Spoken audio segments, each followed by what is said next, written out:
Oh my God, I love that conversation. Kelly, the work she's doing and the fact that she wrote this book to help parents of disabled kids know how to navigate the whole thing is amazing. I so wish I had had that book 20 years ago when I was going through this with my son. Yeah, she really gets into so many things I had not considered and how the world of disabilities is changing, Hmm. from what it was 10, 20 years ago. I love the piece that she talks about the term disability in and of itself and how just that word has changed over the years and how the language around it is so confounding as she Yeah. describes it, right? Yeah, and it changes based on society and norms, just like all language changes. But what one of the things she points out that I think is so important is that listen to what the people in the community, Yes. disabled people, are saying, just like trans community. Listen to what they're saying, just Yeah. like, any community, Black community, Indigenous community. They should be telling you what words to use. Yes. So, that just makes sense when you think about it. But let the people leading those communities give you the guidance on how to speak about them, Yeah. the language. It's what we always talk about, right? It's like it's Yeah. going to source. What is who are the experts in this Right. field? Now she does in her book, she has a ton of research and a ton of data to back things up. But Yeah. she is speaking as a mom, as an advocate, who's Hmm. somebody who has gone through, this world in just the last 10 years of her life. Yeah, and it very much resonated for me because, as you know, I have a adult child with a disability, and having gone through this whole thing with his diagnosis of at the time Asperger's, but now autism spectrum disorder. And what does it mean? Oh my gosh, is this good? Is this bad? Well, this is just what is. So now it's Yes. information. Now I can move forward and support him, be an advocate for him, help empower him to stand up for himself, which is where he is now really learning to advocate for himself and to say, as he's in college, understand that it's okay for him to say, okay, my disability requires me to have a little more time for a test, or maybe I need to be in a quiet room because the distractions, or maybe I Yes. need to, all through school, what he needed was to be able to get up, go get a drink of water, and come back. That could shift everything for him. So just starting to understand, well, this person has different needs than you do, and here's let's Yeah. support people. Let's support people. We're all different. Let's support people to show up in the world the way that works for them, because it's not the same as the way that works for you or you or you. And Yeah. that's okay. We're not all supposed to do things the same Yeah, way. yeah. And I Yeah. love about how she talked about advocacy. We were talking about how you're warrior parents and how you're advocating Yeah. for your child, but she talked about empowering your child to be their own advocate. Obviously, Yes. that comes with age, Right. but I love that conversation. Yeah. This book is fantastic. I hope that anyone who's going through what I went through 20 years ago with very little guidance can grab this book and educate yourself and show up as that warrior parent and empowering your kids, which is part of what being a warrior parent is.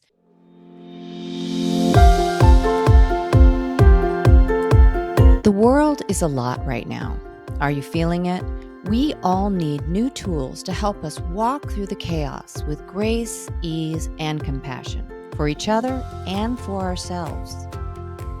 In this podcast, you'll hear from parents, educators, and other experts who can bring perspective to the monumental job of parenting. It's time to level up and be warriors for our kids and our communities. This is the Warrior Parent Podcast. I'm Marci Mitchell. And I'm Debbie DiManno. As parents, we understand that it really does take a village to raise our kids. We hope that this podcast serves to create and support that community for you. Join us as we discuss and practice our core tools, which are proven mind-body techniques that can be used by anyone to improve your life on a daily basis. All right, welcome back to the Warrior Parent Podcast. We're very happy to have you here today, as always. And today we're going to be speaking with Kelley Coleman.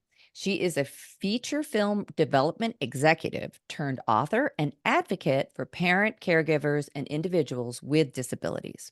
Her book, Everything No One Tells You About Parenting a Disabled Child, your guide to the essential systems, services, and supports, draws upon over a decade of experience, including her own experience parenting a child with multiple disabilities. And Kelley lives in Los Angeles with her husband, 2 boys, and her son's trusty service dog. So we are thrilled to have you here, Kelley. Thank you for joining us. Thank you guys so much for having me. I've been really looking forward to this conversation. It was funny because as I was preparing and when we first scheduled this, and my first thought was like, uh-oh, warrior parent. Like, I don't feel like a warrior. Wait a second. And because the first images, and so often parents of disabled kids, people are like, you're a warrior. And I'm like, I can't find my pants. I don't feel like a warrior. And then I was so excited to really dig into your universe because all of your content feels so grounded and feels so calming. And I feel like that is the type of warrior parent that not only I want to be, but that I function best as, and I'm frankly most pleasant to deal with as. I think as parent of 2 kids, one of whom is disabled, so often people think, oh, so you just have to like come out swinging at every turn. And I'm like, well, sometimes, but I'd actually rather not. And so your brand of let's share real information so that we can start from this place of being calm and grounded and dealing with what is real. I was like, okay, cool. I am all in for your brand of warrior parent because I think it is so different than kind of what the stereotype is. And I think it's better because I think it feels good.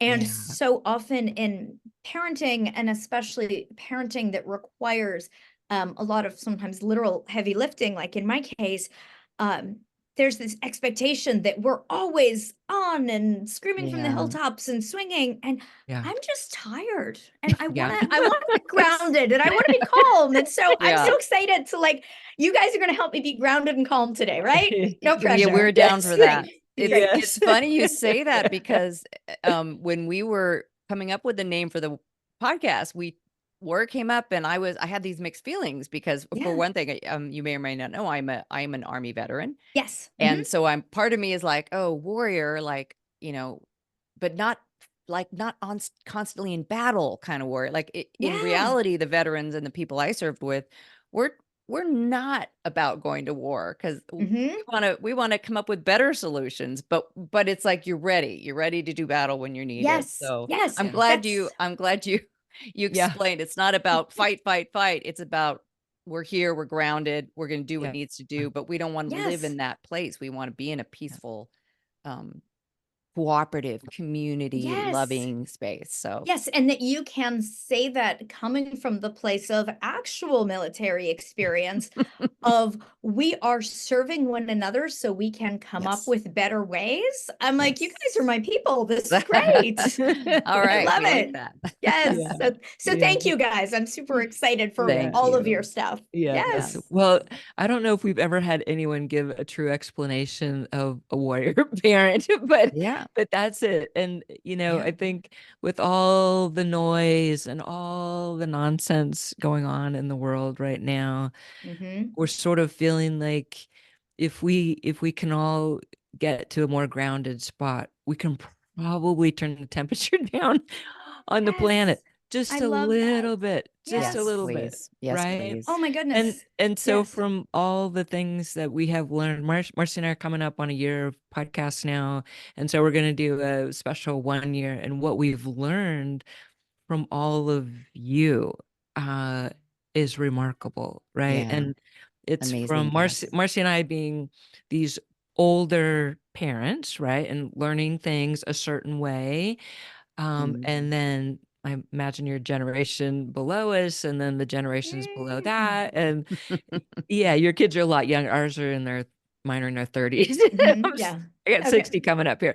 But anyway, the things that we've learned, and I think we're so incredibly hopeful about the younger generations and the parenting skills that they're coming up with. And which brings us to you. And I've also spent a fair amount of time, going through some of your podcasts.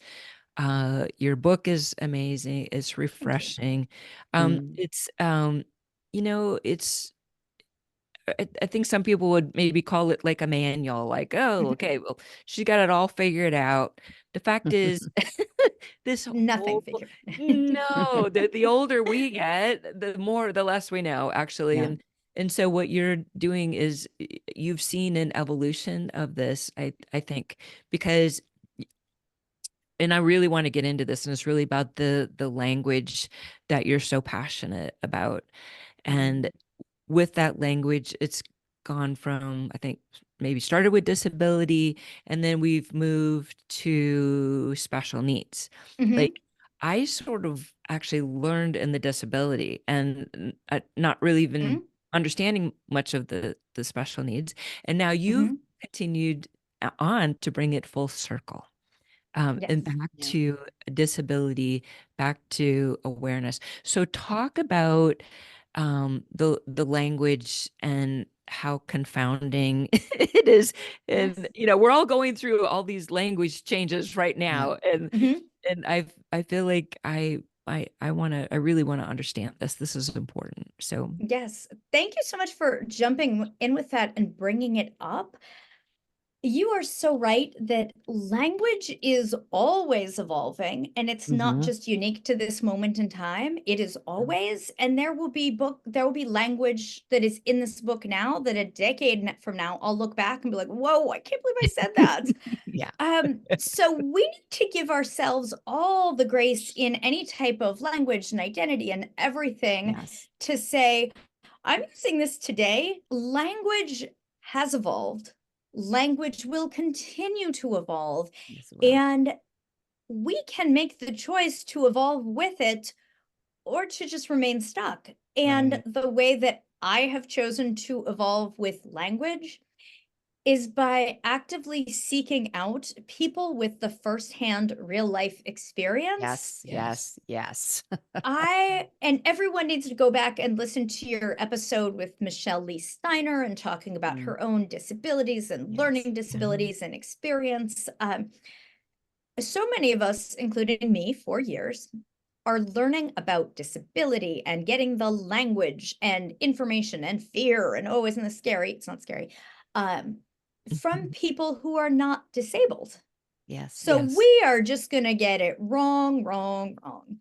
Right. So language, which I feel so passionately about, I am drawing from the expertise of real life disabled people, leaders in the disability community Yes. who have educated me, and I have chosen to evolve.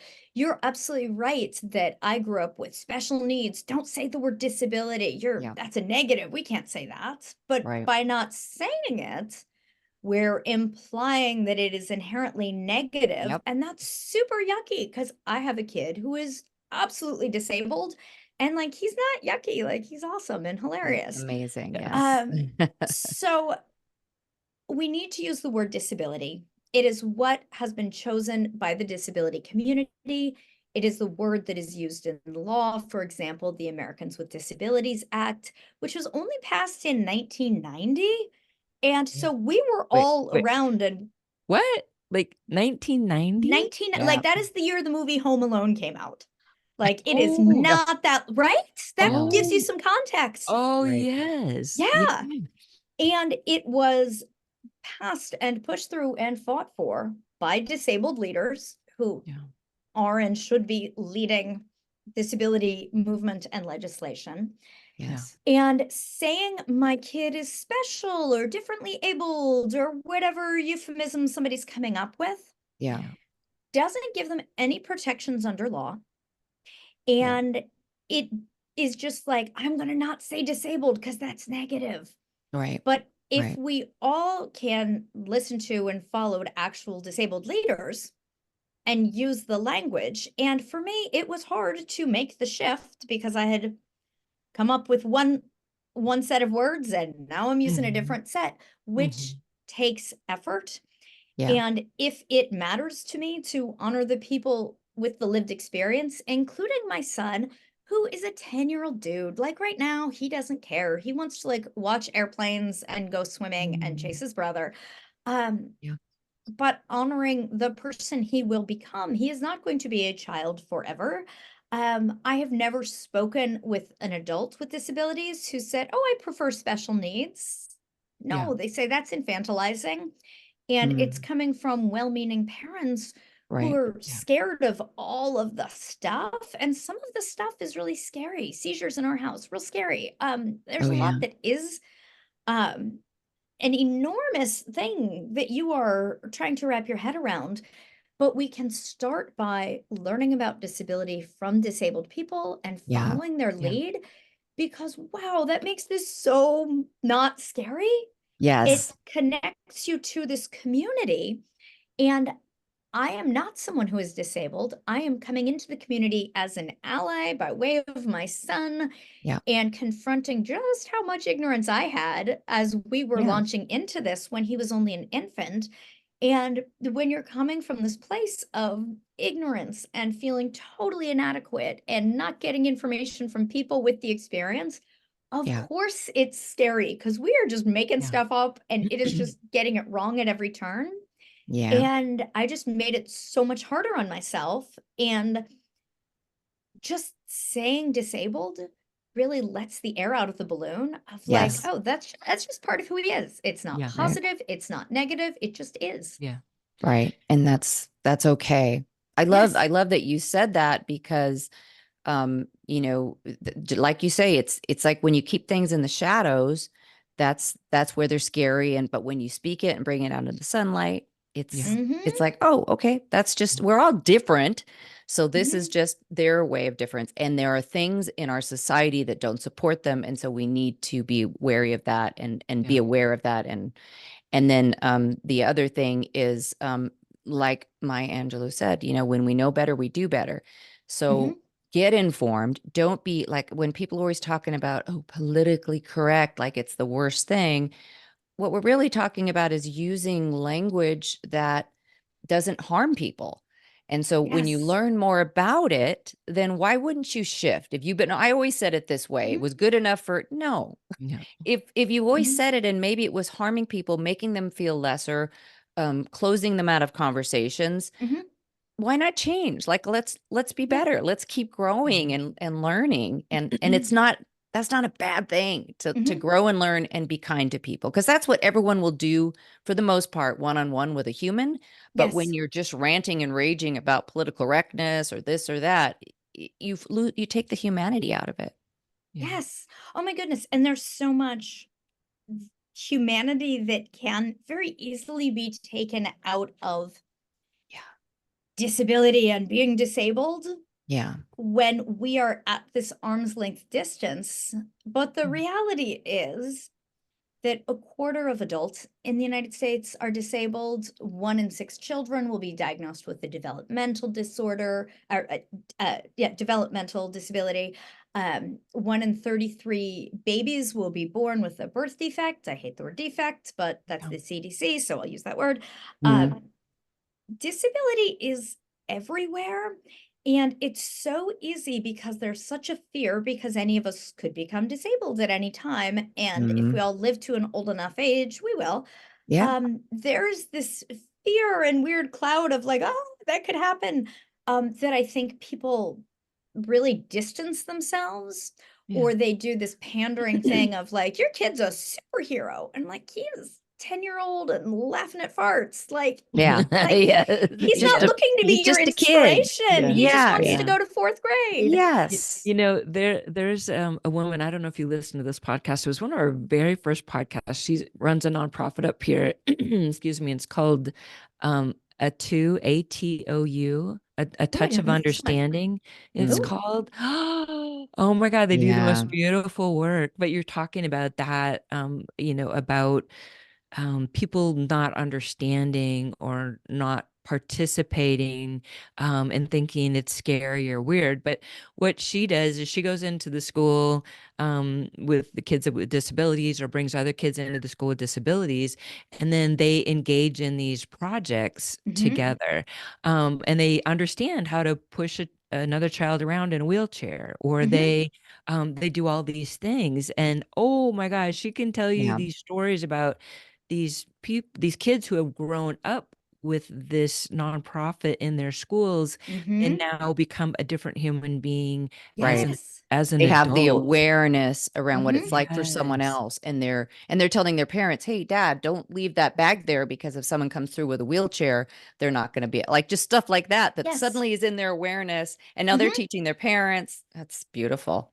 Yes. Yeah. And so often non-disabled siblings of disabled kids who become adults, um, it is so inherently baked into who they are that, they Yeah. see Yes. somebody left their electric scooter across the sidewalk and they're like, hang on, I have to pick this up. Somebody can't get across here. And it is just part of life. And it is not Mhm. awkward for my kids to talk about disability at all. Yes. Doesn't need to Like be awkward. 0%. Yes, it doesn't need to be awkward.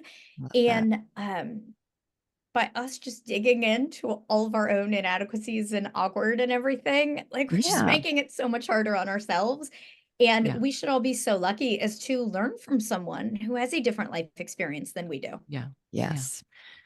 I want to dig in a little bit about the diagnoses.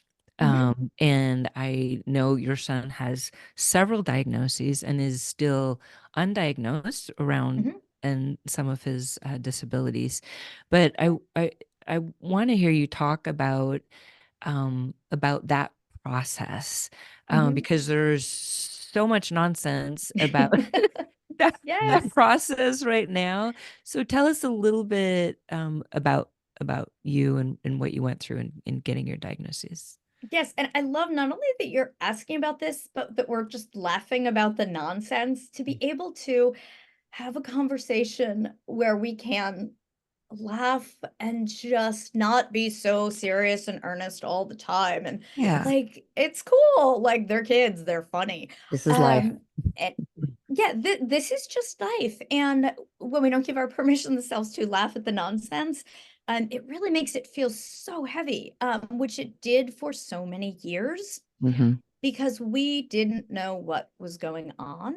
As you mentioned, our son, like, he is just an overachiever and is just like collecting his list of diagnoses.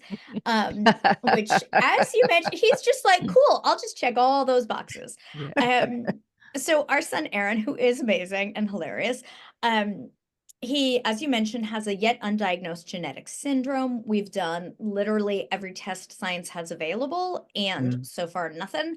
And based on his appearance and presentation of symptoms and just kind of his constellation of everything, medical team, my husband and I, we're all confident there is something genetic going on that we may or may not ever find. So that is part of the odyssey. And within that, he's accumulated diagnoses, including autism, epilepsy, cerebral palsy, cortical vision impairment, Mm. has a feeding tube, microcephaly. He has fine motor, gross motor, sensory, cognitive, behavioral, medical needs. He, like I said, he just likes to check Wow. boxes. So Yeah. we are just following his lead. And I love, again, I'll reference your Michelle Lee Steiner episode. She was talking about her own disabilities and challenges a lot being rooted in cognitive processing, which is Mhm. a lot of what we have experienced with our son. Um, the way that his brain seems to develop and learn and wrap his head around the world is he's like learning one thing at a time. And whether that is watching his vision develop over time from nothing to a good amount of functional vision, which is almost Mm. unheard of to Wow. the Mm. degree that he has developed. Whether that is being a kid who was just so floppy he could barely lift his hands, to being a kid who is now able to walk. And, he certainly Wow. has motor challenges within that. And all of kind of these pieces that he's been putting in place and how his brain evolved to having seizures and responding to interventions or not over the years. And so for us, there hasn't even just been one diagnosis moment the way that there is and has been for so many families. Mm-hmm. It's been Yeah, just an an evolution. an aha. Yes. Yours is just ongoing, like, oh, we figured this Yeah. Yep. now this thing shows up. And the fact of Yes. the matter is, if your child had been born 20 years ago, Yeah. you may have not even had a single diagnosis. Yes. And Right? I don't know if he would still be alive because of Yes. some of Mm. the medical interventions Yes. and ways of handling things, and how our pediatrician handled things beautifully at the moments when it was hard and we needed to keep this kid alive. And Yeah. um, you know, we are very privileged to live in a large city with Mhm. many specialists and Yeah. interventions that Yes. we have been able to get to support him. Right. And the reality is, even under the same federal guidelines, laws and services and supports are administered differently state to state, county Yeah. to Mhm. county, Yeah. sometimes within each county, depending on what street you live on, and what is available in terms of education, access to resources, therapies, specialists, Yeah. Yeah. doctors.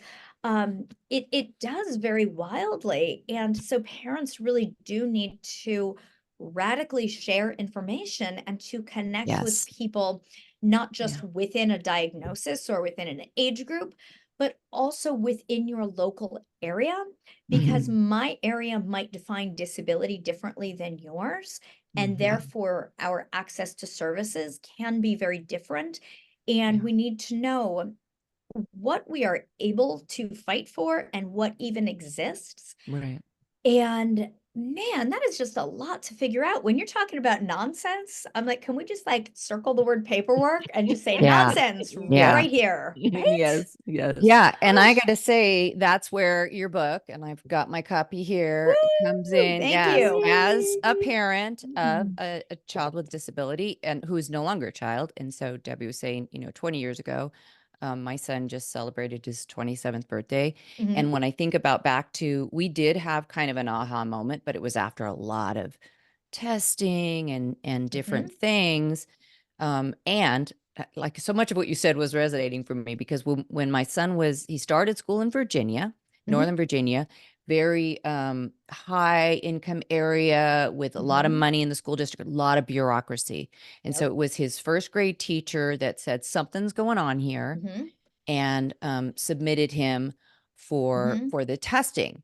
And so mhm, now that brings me to this point that you have on here, which is page 25 of the book. Do I need a diagnosis? I don't want to put a label on my kid. So mhm, here my husband and I are, we have no clue. We have no experience with this. We're like, what's happening? Luckily, the teacher had a special education background. And mhm, so she said, this kid is, struggling.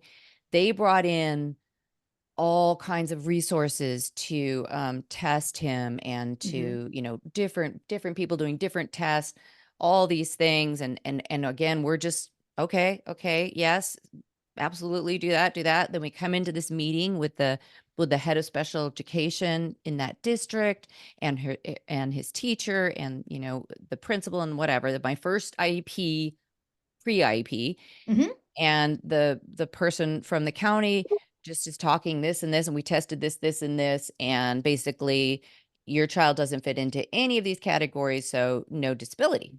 And I'm sitting there going, well, mhm. is that good? Is that bad? I don't know what's Yeah. going on. And I can see looks on some of the experts who are doing the Yeah. testing, like, I'm not allowed to talk now, but this is Mhm, wrong. And I'm just in a cloud. Did not mhm. have this, would have loved to have had this at the time because I could have been much more informed.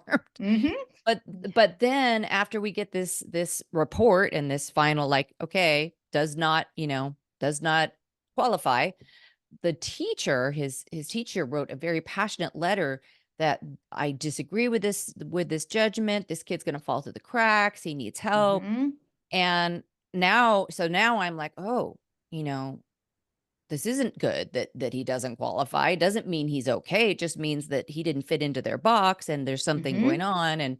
And it just happened then that we moved shortly after that to Arizona, to a much poorer district. We were up in Prescott, and they brought in their head of special education, their person from the county. And I kid you not, this man was wearing overalls and like a straw hat.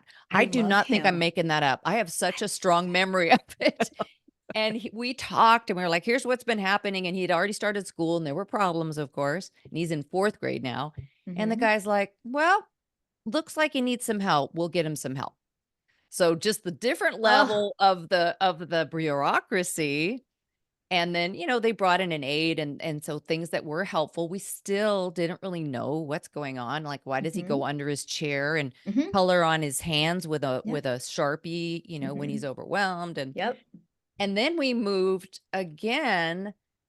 No, we didn't move. We were still in Arizona, but we changed schools because he was in a very unique expeditionary learning school, which I thought was awesome. Not enough structure for him. And we didn't really understand that. And I remember the day that I said, listen, we're looking at this other school, and I went and looked, and I think it could be really good for you. The only thing is, and it was between 4th and 5th grade, or it was the beginning of 5th. I said, what everyone really thinks would be good for you would be, instead of going on to 5th, it would be just come back to 4th again and start. And what do you think about that? And he just looked at me and he said, oh, thank you. Because he didn't want to go. He was feeling so much pressure, and he's like, yes. And I was like, okay. That school was more traditional, and that's where one of the people and I know I'm going on a long time, but I just feel like this is relevant. This is huge. Yep. Yeah, the people from the special education office at that school, just a normal K-5 school, did some testing on him, called me in and set me down and said, okay, we've done this testing and here's what we believe he has: Asperger's, which I'd never heard of. This is early 2000s. Yeah. And they said, here's what Asperger's is. And they explain it. And I'm like, of course that's what he had. You just described my kid. Why did nobody know that? And that, then now he has a diagnosis, and now the next phase begins. But through all of that, for me, was just very, and and there's more that comes after, of course, the story goes on, but that diagnosis was like a big thing, to where I was like, oh my God, of course. And I know we don't really use Asperger's anymore, but one more thing about that That's was already then when outdated. I went to my Yes. son, Right. I went to my son and I said, hey, I just talked to them. They've been working on this, and they believe you have this, and it's called Asperger's. And he goes, Asperger's. So no trauma there. He he just thought the name was hilarious. And then he started getting help. So that was kind of my diagnosis story, and it involved very different school districts and different experiences. And again, I wish I'd had this. It would have been so helpful to have some guidance along the way. Right? Yes. Like, by the way, there are 100 things in your story that could be its own episode. Yes. And I love, So Debbie, that true. you pointed out, oh, wait, we don't use that word anymore, which is Yeah. correct, because Yeah. language is evolving Yes, based on neurodivergent people who are absolutely. hand-holding us, because sometimes we need the hand-holding. So thank you for that. If you're one of the people doing that, I appreciate it. Yes. To allow our language and thus our thinking to evolve. Yes. Your story, I so appreciate you sharing that, is so important to hear, because there absolutely are parents right now who are at different stages of that journey. Yeah. I have a kid whose disabilities were very apparent very early. There was no question of whether or not he is disabled, whether or not he would qualify for services, whether or not he needs this list of things, because yes, your story is so important, because kids fall through the cracks, and your story illustrates, and I have a large bias in favor of public school and making the public school system work for our kids whenever possible. I know it's not always possible, and we've had amazing support and teachers, so great ones. So seen the full picture. Yes. And kids so often fall through the cracks. And when you started and quoting the book of like, should I get a diagnosis? Do I want my kid to have a label? My knee-jerk reaction is to say a diagnosis is information. It can lead you to services, supports, to Yes. insurance coverage, which is huge. And then I also feel like I need to add to that, it can look very different depending on which demographic boxes your family checks. Absolutely. I have friends who have not sought a formal diagnosis for their children because they check boxes that, you know what, my child is a young Black boy. We are living in an under-resourced neighborhood, and I have seen it is not safe. And the way that other children in his demographic in this neighborhood at this school have been treated once they get that diagnosis Yeah. is not safe, is not equitable, is not okay in any way. And so we need to talk about and have these big picture conversations where we are saying, this can get you access to these resources, to these Yes. funding sources, including insurance or state government benefits, but also being sympathetic to, we all check different boxes and we all Right. need to make it equitable for everyone. Yes. And we need to Yes. make it safe for everyone. And we Absolutely. need to foster a better understanding of what autism is, of Mhm. what neurodivergence, disability, learning Yeah. disability, like Yeah. feeding tubes, like all the All of that. things, Yes. so that we can objectively see the disability for what it is, recognize Mhm. it will present differently in different people, and still recognizing the human in front of us. And so often with Yes. children whose disabilities are not visible, we Yes. are either viewing them saying, you're not disabled, you just need to shape up and behave better. Yes. No. A lot of that Or going Yeah. around. yes, or we're No, thank saying, you. oh, you're so disabled, we don't have to give you this or include you in the general Right. education Yeah. population because you're just Yeah. nope. And Yeah. it's really No, no to it's that too. hard. It's What Yeah. I hard, and that's why we have to talk about it all. Yeah. What I want to point out, and this is something you talk about a lot on your other podcasts, but that was around advocacy. Mhm. Mhm. And you're both sitting here warrior parents because of the advocacy that you have done for your children, right? And I don't want to talk about advocacy just because we're talking about disabilities. I mean, Mhm. like, I am an advocate and I go to Mhm. every doctor's appointment with my Yep. kids, even though they're old. My husband, I go to be the advocate. I mean, you have to go in there and you have to, first of all, you have to be knowledgeable about the environment that you're in. You're Mhm. talking about all the different resources which your book can help provide for so many people. Mhm. But without that advocate, you don't have a chance. You just don't, Mhm. right? So much harder. Yeah. Yeah. And so you talk about not only advocacy, but I love how you talk about finding community, right? Mhm. You Mm. talked about, and we're Marci and all about communities, right? Like this, Yes. we feel like connection, community. You've heard us talk about this. This is all of our things, and you do that beautifully. You spoke about your son just finding his own community, which may be just one person in the whole world Yes. who can share some of these diagnoses with him.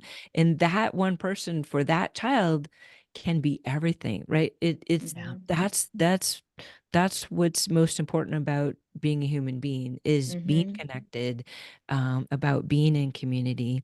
So talk a Mhm. little bit about that, because it feels like you have made an entire shift in your life, Yes. right? To now be advocate, to participate in this new community for Mhm. you, right? As a result, talk about that. Talk about the changes and why you're choosing to be in this space now. Why Yes. it's So I am choosing to be in this space, recognizing that it is and can be and will be messy. Mm. I am not disabled, and I am doing my best to be an ally to the disability community. yeah, And if I'm actually wanting to be an ally, it means I can't be out in front of that. But at the same time, I'm the parent of a 10-year-old, and any parent of any 10-year-old has parental responsibilities and is doing advocacy for their child, disabled or not. Right. And it's very easy as a parent to roll up your sleeves and do all the things. And for any child, we are teaching them to be the fullest version of themselves and to be as independent as they can be and to figure out their path. For kids with disabilities, and I have a kid who has physical and cognitive disabilities, so often we're trying to just like push everything out of the way, and we are going to do the advocacy and we are going to do all the things. And that is doing a disservice to our children by not involving them in their own self-advocacy. My child will never live independently. Yeah. And I am teaching him self-advocacy, even if that is holding up 2 different colored shirts this morning. Say, we got the blue shirt, we got the red shirt. Which one are we wearing today? And he's like, blue shirt, because he always chooses the blue shirt. Cool. We're going to wear that red shirt one day because the laundry will not be done and it's going to be great. Yeah. We need to be sure that we are advocating to the full extent that our children need, and that we are teaching them to self-advocate, and that we are following their lead in that whenever possible. Yeah. And we often forget to advocate for ourselves as caregivers. Oh, yes. That's a whole nother podcast. Oh, Oh yeah. my gosh. I know. I could talk to you guys for days. Can we just Yeah. like be on here for a week and like Sure. solve the We'll problems? order Chinese food in. We'll be good. Oh my goodness. Yes. There's a restaurant here that has chocolate covered fortune cookies. So if we could order from there, then you get Excellent. chocolate and fortune cookies. It's amazing. So I'm going to get that later after we finish this. Yes. So we forget, we're either so busy getting out in front of all the advocacy for our kids and waving all the flags that we forget that disabled people should be leading the advocacy. But of course, when you're a parent, you're the one driving the kids to all the appointments. So you have to advocate on all those levels. My kid is a complex communicator. He's not communicating with conversations, but he has a device and he is choosing words, and that's how he speaks. Yeah. And we forget about like caregiving is a job in addition to parenting, and we can and should and need to advocate for ourselves as caregivers. Yes. Or the mental health piece. And I know you guys talk so much about wellness and like the practicalities of what goes into that. There is so much that we're just like shoving that all inside because we are up all nights and we're on seizure watch and we're cleaning up throw ups and the pharmacy got the medication order wrong. And like we're doing all the things, and we're often not creating space to advocate for ourselves as caregivers. Yes. And saying, whether it's in a meeting of like, you need to address me by my name instead of just calling me mom in a pandering way. Like I'm Not a named, weird cool. thing. I can wear a name tag if you want. It's cool. You know, whatever that looks like, the mental health piece. I was just reading a research report from the National Institutes of Health that said that parent caregivers of kids with disabilities, 94% of moms and 66% of dads experience depression and anxiety. And I read that and I was like, that sounds low. I think that's who's reporting it, but I think that's low. Oh, yeah. Right? Yeah. I'm like, who is this magical 6% who does not experience depression or anxiety? Yeah. As the mom of a disabled kid, of course you do. Yeah. And we are just not addressing this. And when you're talking about connection and community, I need to both connect my child with others, peers, and role models who we can trust and who he can look up to, who are disabled, who have a similar life experience. I Yes. also need to connect with a community of parents who are also caregivers, who, you know, in my case, caregiving is a full-time and lifelong job. There's no training for it. You're just Yep. thrown into it. There's a book now. But right? It's Thank like, how God, has yeah. this not Get the existed? book. Get the book. Oh my goodness, I could have used that a decade ago. I would have been Yeah. so much better off. 2 decades for me, but yes. Yes. And, Yeah. I joke of like, how did this not exist? And I'm like, well, because we're all anxious and depressed and have too much on our plates. That's how it Yeah, didn't one more thing. exist. Well, you should write a book too. Yes, Yeah. yes. So thank you for and doing that. sure, all my free time. It helps that I was a writer to begin with, and I never thought I would write this book, but after things had been going great, and then medically everything hit the fan one night, and no sleeping, and like my Mm. son's doing great now, but we just get launched back into that world, and Yeah. just that exhaustion and overwhelm and burnouts and Yeah. realization I'm good at all of this stuff and the paperwork and the planning and the making lists and figuring out. And this is nearly impossible for me. Yeah. And so many families are not able to access what their children need and don't even know what questions to ask, much less what That was answers are me. available. Yeah, that was me. Yes, and me for years. Yeah. And, that's really what drew me to write this book. And we're talking about how uneven things are demographically, and geographically, and like all the things. Yeah. And I just think we as caregivers need to radically share information because Yeah. your story is going to help a bunch of other people. And people listening to this today might not know tomorrow they're about to step onto this path with us. Yes. And having heard these stories, having heard that there is a path, most of us are just Yes. like launched out into the woods. Your kid's disabled by what? Yeah. Like, Your no. kid is disabled by. Yes. Yeah. And like that just has to change if we Yeah. really do want to support the kids and the caregivers and the families. Yes, Yeah. which is Yeah. good for the kids, the caregivers, the families, the communities, the whole world. That's Yeah. again, Oh my that's goodness, the person yes. in front of you is a human being.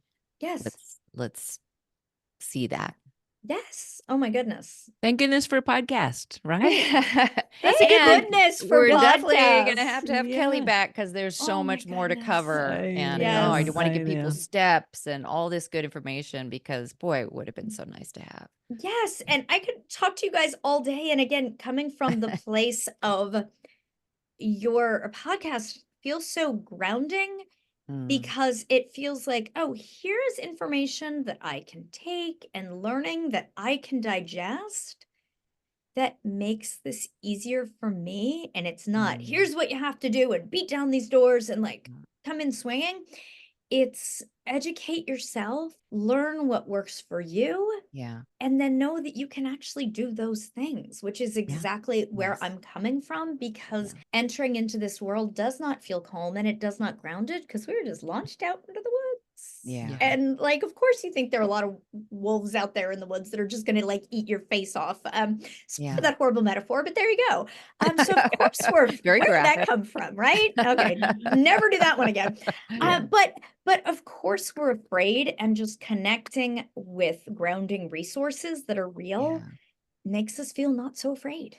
Yeah. And Yeah. we need to take care of ourselves. And like you Yeah. said, like that is so important. You cannot give from an empty cup. You got to put that mask on and breathe so that you can help the others and not feel guilty about that. You gotta take care of yourself so you can show up as your warrior parent self. So Yeah. And sometimes taking care of yourself means doing that giant pile of paperwork that is no fun, yeah. but is hanging over your head, and you Yeah. are not going to have the mental space to do anything else until you Right. dealt with it. So give Yeah. yourself the grace to do the boring stuff And- too. Yes. And sometimes it's just taking a breath. Yeah. Mhm. Take a breath, get some sleep, drink some water, like Yeah. all the things that. Yeah.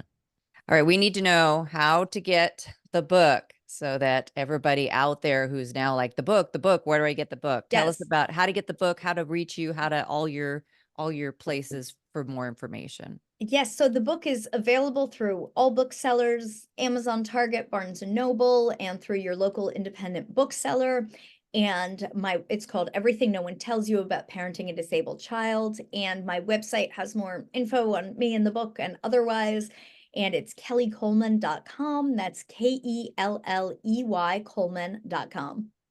And we're going to put that in the Awesome, show awesome. notes if you didn't catch it, so you can look there so that you can get more information about Kelley and the good work she's doing. Great. Thank you guys so much. Thank you.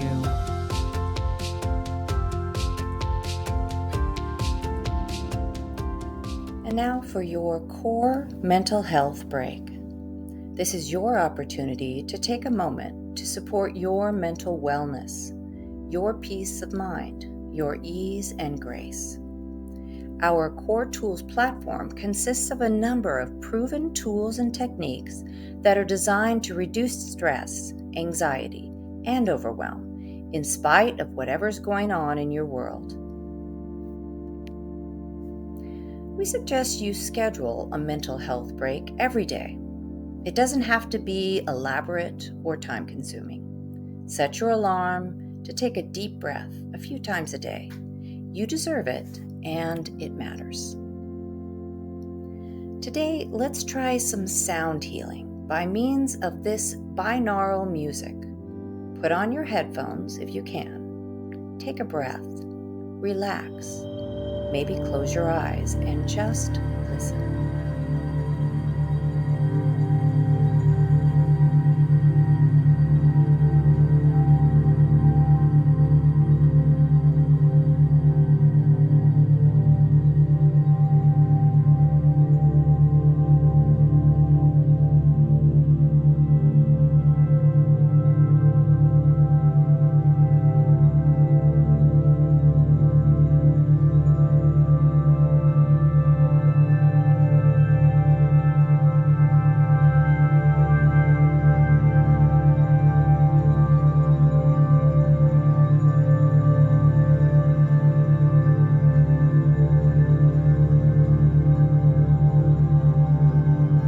Thank you for pausing for yourself today. Your mental health is important, and you deserve peace, calm, and ease in your life every day. So please choose to receive it.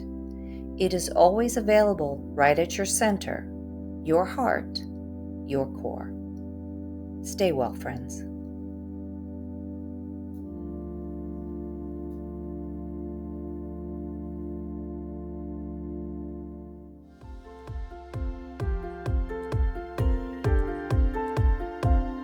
Thanks for listening to the Warrior Parent Podcast, which is a production of our nonprofit, Cour Experience, who also creates and distributes Cour tools. You can find us at courexperience.org. Make sure you join us next week for another informative conversation to help you and your family show up mindfully, purposefully, and joyfully with each other and in your community. Our Core Tools platform consists of a number of proven tools and techniques that are designed to reduce stress, anxiety, and overwhelm in spite of what's going on in your world. We want to thank Samuel Hale, LLC, for sponsoring this podcast. Technical and marketing support comes from Inspire Your Brand. Our podcast editor is Justin Beeden. Opinions expressed by guests do not necessarily reflect those of the hosts, the producers, or the financial supporters. I'm Debbie DiManno. And I'm Marci Mitchell. Thanks for listening. If you resonate with the idea of creating a community to help support kids and families, won't you join us by following the podcast and sharing this episode? You can even write a review. It truly does take a village, and we appreciate you.